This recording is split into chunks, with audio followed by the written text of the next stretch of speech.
شرمیلا فاروقی کے نادیہ خان کے خلاف ہتک عزت کے دعوے پر ایف آئی اے نے اپنا فیصلہ سنا دیا۔ پاکستانی اداکارہ و ٹی وی میزبان نادیہ خان نے پی پی رہنما شرمیلا فاروقی کے خلاف عدالتی جنگ جیت لی ہے۔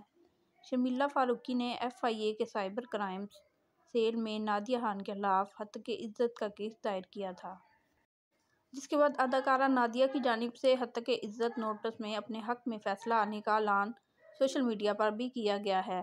انہوں نے اپنے سوشل میڈیا اکاؤنٹ انسٹاگرام پر head of F I A cyber crime Riaz Imran کی ایک ویڈیو اپلوڈ کی ہے۔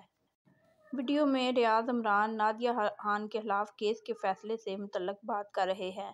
اداکارہ نے یہ ویڈیو شیئر کرتے ہوئے کیپشن میں اللہ کا شکر ادا کیا اور لکھا کہ ہمیشہ سچ کی جیت ہوتی ہے، آپ سب کی حوصلہ افزائی اور ساتھ دینے کا شکریہ۔ نادیہ خان نے ریاض عمران کا شکریہ ادا کرتے ہوئے لکھا کہ ایماندار اور منصفانہ رہنے کے لیے آپ کا بھی بہت شکریہ۔